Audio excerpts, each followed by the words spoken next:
Imagine devoting your career to saving lives and keeping patients healthy until one day you discover that patients are actually asking you to help end, not save, their lives. Dr. Jean Marmoreo was among the first doctors in Canada to take that path when doctor-assisted death became legal in this country. Her new book, co-written with Johanna Schneller, reveals the complexity of her thinking and experience. It's called The Last Doctor: Lessons in Living from the Front Lines of Medical Assistance in Dying. And Dr. Jean Marmoreo joins us now here in our studio. It's great to have you here. Great to see you again. Thank you. It's a privilege to be here. It's a tremendous book. It really is. It's a great book. You and Johanna did a fantastic job, and I want to just share. Let's start with an excerpt to set up our first question here, and then we'll get into this. Sheldon, if you would, the graphic, please. That flash of certainty I'd felt when I was on that treadmill watching the news, that I was one of the right people to do this work, was in part because I knew in my bones that my job as a MAiD doctor was not to focus on the constraints and restrictions and hazards and why nots, but instead to show the way to yes. We physicians and nurses, who would soon join the ranks, were the ones who had to make these decisions because we have the expertise and the skill that comes from providing patient care on a daily basis. Our concern could not just be about doing the job legally. Our concern had to be about doing the right thing for our patients, as we tried to do for everyone in our practices. Can you take us back the significance of that flash of certainty on the treadmill? Oh yeah, because I didn't think in my lifetime that I knew assisted dying would. I mean, everyone had been kind of wanting this for years and years. I didn't think it would happen in my lifetime. So when I saw that Chiron saying that the Supreme Court had ruled 9-0, it was like the light fell upon me. I knew immediately that I would be involved in this. And that does come from 45 years of practicing medicine, where I just had too many experiences when patients would take matters into their own hands. And the minute they did that, they withdrew from me. And I knew it was happening. Nobody would talk about it. They wouldn't talk to me about it. They wouldn't talk to their families about it. They went on a journey that was basically lonely, hazardous, difficult, and illegal, criminal, in fact. What percentage of your patients do you think attempted suicide themselves rather than wait for a more humane option? I think in those early days, because I had a young practice, so in those days, I think it was mostly people who had cancer diagnosis. And I think the fear at that point was just the misery of uncontrolled pain. And you could tell when they had kind of reached that point where they just knew it was going to get more and more difficult to stay alive. And I think we were trying our best. Palliative care was really in its infancy during all of that time.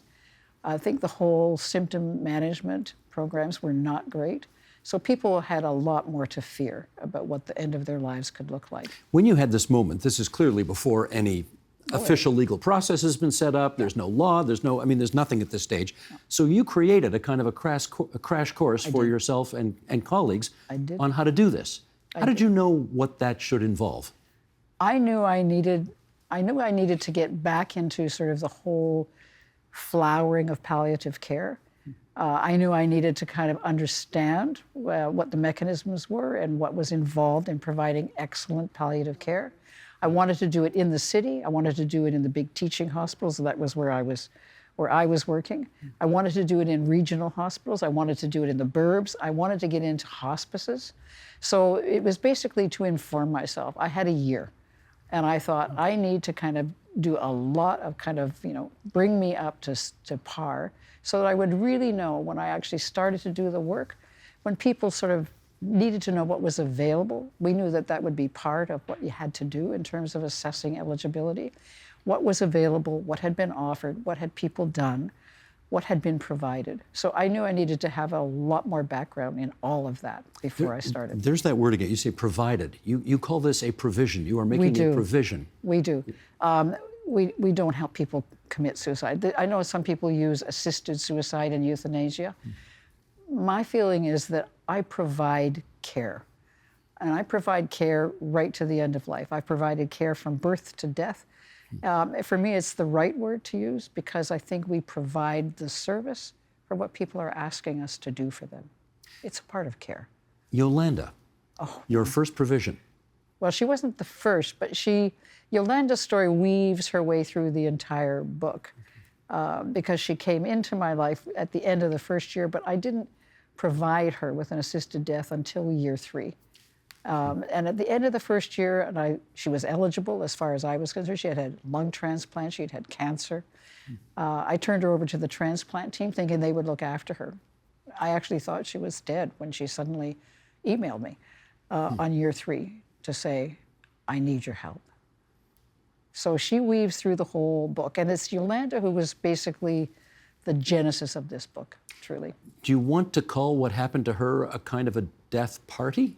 Did she have a death party? She had a magnificent party. She had at least 30 people in that room. They had flown in from all over the world in stages. But the day that it happened, there were 30 people in that room. It was a grand celebration. And because when we started, the nurse hadn't arrived to put the IV lines in so that I could deliver the drugs that would end her life. And we were scrambling, and we waited, and we had to wait an extra 20 minutes, which took us past the 10 o'clock hour. I think it was her brother who said, oh, the LCBO is open. And he ran down the street to get more champagne. So, it was like pause and then carry on with the big party. And the significance of being past that 10 o'clock hour was what? Oh, the provision was set for 10 o'clock. Yolanda had wanted her body donated back to UHN for research. She had a really, really rare disease. And so she was offering her body, but they were coming to pick it up at 10:30 because we had to deliver her body to UHN for the surgical team. University Health Network. Yeah, the University Health Network by 1 o'clock. And so they arrived. They weren't supposed to arrive, and still the nurse hadn't come to put the lines in. So it was basically a reminder that no matter how well you plan things, don't expect it to just go the way you want it. There are going to be people watching this or listening to this who are going to think a death party, a celebration of ending her life in this way sounds off. Macabre? Yeah, macabre is a better word. Did you think that at all? No, I have never thought that. I work very hard to bring families together, to kind of have a celebration of life before the death. And I think for the most part, it always astonishes me. It's tremendously rewarding. I think not just for me as the observer, but I think in terms of the family dynamics, there have been so many atonements, so many coming back, so many issues resolved, so much to say, so little time to say it. And I've watched, and the theme always runs the same. You hear people say, look after one another, take care of one another. Many iterations of that, but the theme is always the same. When the family members are there, the person who is about to sort of depart this life will look at them and say, look after one another, be kind. That says it all, doesn't it? Oh, it does. Yeah. It does. Let's make a contrast between that example of Yolanda and Sheila, another one of your patients who did not ultimately qualify for MAiD. No. Is that right? What happened there? Sheila is the great, unfinished business in this book. Sheila was 68. She had a very kind of rare, rapidly progressive dementia. And at the time that she was asking to have an assisted death, we were just too early in the game. We just didn't understand what we would be able to do to help somebody with Alzheimer's, an Alzheimer's condition, to realize their wishes before they lost capacity. So Sheila, of course, her strongest advocate now, in the person who is really responsible for her ongoing day-to-day care. She's still alive. She is still alive. She is in a secure facility. And her daughter is, I think, the strongest advocate I've ever heard about advance requests, which are not legal yet. But Lisa could actually do a parliamentary review panel and tell everybody why an advance request was really something that needs to be done. Certainly that I would like for myself. And most people who have passed 75 are so afraid of kind of ending up, as Sheila has done, just a kind of a husk without sort of words, without knowing anybody, really needing kind of round-the-clock care for the most basic functions and not knowing who they are, where they are. Let's just understand this. She was not in a position to give informed consent to physician-assisted death. Yeah. And what you would like to see is some kind of provision, there's that word again, in a future law or a future amendment that would allow for what? Would allow for somebody, once they had a diagnosis of Alzheimer's, once they'd actually sat with a clinician or a gerontologist and gone through what the prognosis was, that they would be able to set out a document that clearly states when all of the following criteria are met, like they don't know their children's names, they need to be fed, they have to be diapered and changed, somebody has got to turn them, somebody has got to get them off the toilet and pull their pants up because they don't know how to do that.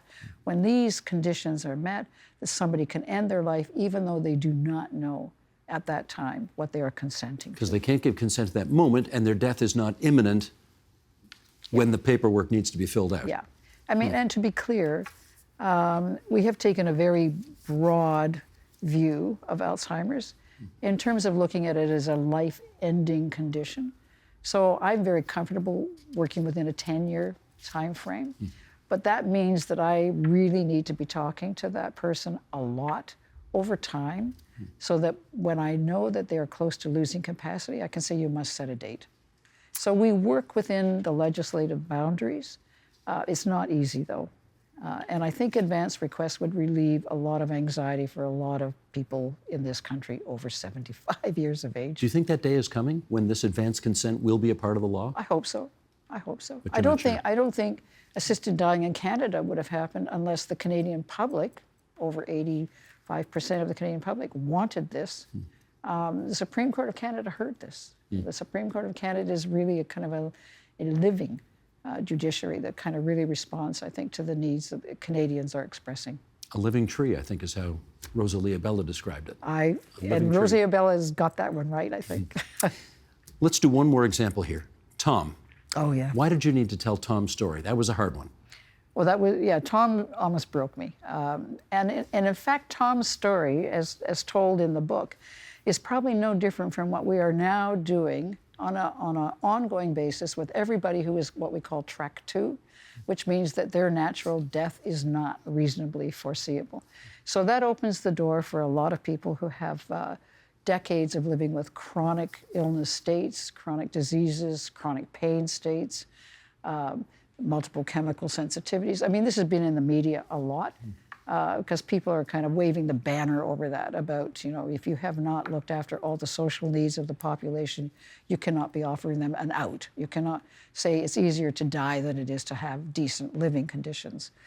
But I think with Tom, he was in my early days, so in many ways he represents a lot of what you have to deal with people who have got really chronic disabilities, have lived with them for decades, and their life has contracted and contracted until what you're dealing with are people who are mostly alone.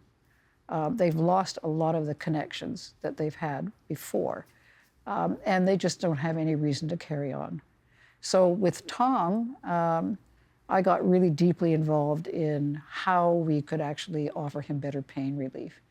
And I went way into it, and of course failed. I mean, we failed him miserably. Not miserably, but we failed. What do you mean you failed him? Well, we were trying to get him better pain relief. And it's risky when you sort of get involved. I think it was, when I say he had lost a lot of his connections, he'd also lost his family doctor, his pastor, he'd lost his partner. So he was basically not really connected very well. At least I thought he wasn't connected very well. It turns out, of course, he did have connections.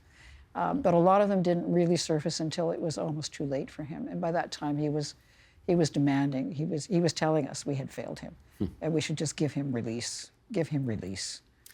What's your view on the amendment to MAiD that Parliament is now considering and expects to bring in by March of next year, on whether suffering from mental health problems and mental illness ought to be justification enough for MAiD? Wow.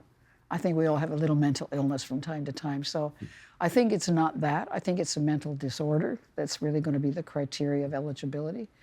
And truly, I think we just have to bring all Canadians into this scenario. You cannot exclude somebody because they have got a DSM-5 diagnosis of major depressive disorder or personality disorder.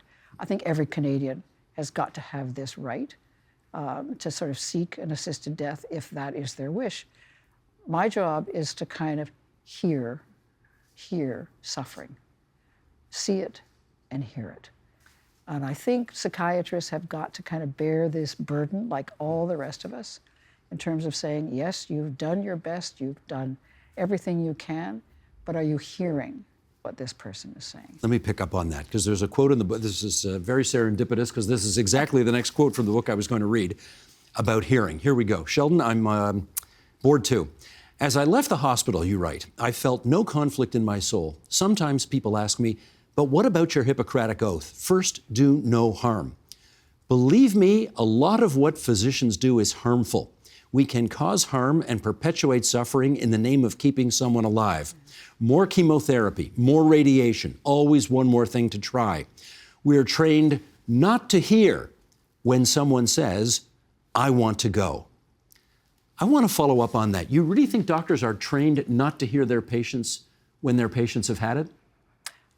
There are two issues, I think, there.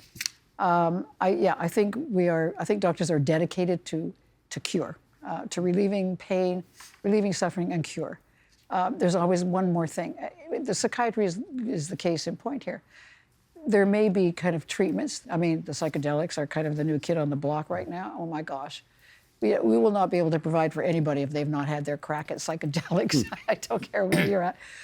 But I also think because they're so fixed on the next step, one more way to relieve it, they're not actually, it's not that they don't listen to the patient, but the patient doesn't really have an option to sort of say, am I involved in this process in any way? Do you need to hear what I'm feeling? And for sure, I mean, the vast majority of people want everything that can be offered. They want the next step. They want to live with hope and not failure. So there's a bit of a conspiracy, there's a bit of a collusion here in terms of saying, I'm not going to give you the worst scenario because I want to give you the best. And I think patients, on the other hand, say, I want to hear the best. Don't take away my hope. And every part of psychiatry, for that matter, is based on hoping that you can actually resolve a problem. Same with congestive heart failure, the same with kidney, even people on dialysis will go on, because they want to know that there's hope for them to kind of just keep living. You know, the critics of this thing, though, are concerned that we are going to get to a point where not just the 4 or 5% of people who are eligible for this will do it, as is now the case, but that they're concerned half the population is going to want to do it someday, and they think that that's just way over the line. What do you think?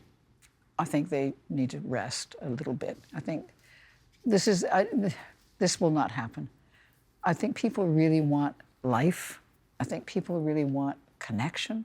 I think they really want hope. I think they really want to care for other people in their lives around them. So I don't think people are going to say, it's easier to die than it is to live, even if you're living with trouble. That's what I see. This whole, well, there are lots of critics who say there's a death cult right now going on in the Western world where we're making it easier for people to die as opposed to figuring out ways to keep people alive. You're not buying that, obviously. No, I'm not buying that. I'm not buying that. I think even when I wrote this book, there's 7 stories. There are 7 patient stories in this book. 5 of the 7 had attempted suicide, but they didn't attempt suicide because it was easy. They attempted suicide because they were alone. They needed to kind of know that they weren't alone. And the minute you were able to do that for them, people sort of settled down. They actually, I think, had better lives. They had longer lives for sure. And they didn't have the horror and the misery of actually trying to end their life in desperation, because I think that's what drives people to ask for help to die, is that if you don't help them, you leave them alone and you leave them desperate. How long were you a full-time doc for? 45 years. 45 years, okay. So you've got lots of experience on the front lines and you know about this. I want to share with you a conversation I had not too long ago with another doctor who said to me, I know the population right now is very interested in MAiD and they think it's a new thing. But he said, the reality is, this doctor said, the reality is, we've been doing this unofficially, we doctors and nurses, for a very long time. We've talked with the families of patients who, when we say to them, you know, your loved one is in a persistent vegetative state, or they're not coming back, and then they'll say, well, then don't take heroic measures. And I mean, is that the reality? We've been practicing MAiD unofficially in this country for a long time anyway. It's criminal. What is? Helping somebody die in that fashion. I mean, I think physicians in the past have probably aided and helped. It's been undercover. It has not been able to be spoken about. It's not talked about, for sure. So it's better now because it's transparent and legal. Well, it is legal, but it's more than just that. I think it actually gives families, it certainly gives people an opportunity to really have dignity in what they're doing, to really kind of know that this request to have the kind of death which kind of matches the life they've lived, which is one that they in fact can be proud of, that they have worked hard at, that they have accomplished things, that they know what they want to kind of share, and they know what their legacy is in terms of what they want to sort of pass on to their family and their children. So I think being able to bring that into the open, to be able to kind of know that you can have that expressed and shared, and that you don't have to bury it. Oh my goodness. I mean, I would never want to go back to those old days. Not ever. Do you think the new days are subject to abuse at all? I think everything is subject to mistake. I don't think we're going to get it perfect. I mean, I think if this book showed me anything, it was like how you stumbled. I mean, there are lots of ways to stumble, and there are lots of ways to make mistakes. But I think you kind of come through saying, do you feel you've done your best? Do you feel that you've done all that you could? Because that's what lets you sleep at night. And if you think you're in a real sticky mess and you're not going to find your way through it very easily, you don't sleep at night. But I think what happens now, and certainly with Track 2, you have to involve many more people. You've got to involve the care teams, you've got to involve the rehab people, you've got to involve the consultants. So I think the whole point now of knowing that you're not just helping somebody die who's dying, but you're helping somebody who's not living well, is that when you actually have to explore all the things that are available, when you actually have to address what we call as the structural vulnerabilities here, people with violent pasts and PTSD, and that you actually are involving a lot more people in that circle of care. So we're actually reaching out more. I call a doctor now and I say, you know, I am with the ministry's, you know, assisted dying. They call me back. They call me back. So that shows something. Oh yeah, for sure. It's much more involved in the process. There are many more people now putting their fingers in the pot, so to speak, to sort of say, maybe we can do more. Maybe we should try something different. So it's different. This is a not only timely and important book, but it's really honest. You've really pulled the curtain back. So good for you. The Last Doctor, Lessons in Living from the Front Lines of Medical Assistance in Dying, Dr. Jean Marmoreo, along with Johanna Schneller. Thanks, Dr. Jean, for being here tonight. My pleasure. Thank you. The Agenda with Steve Paikin is made possible through generous philanthropic contributions from viewers like you. Thank you for supporting TVO's journalism.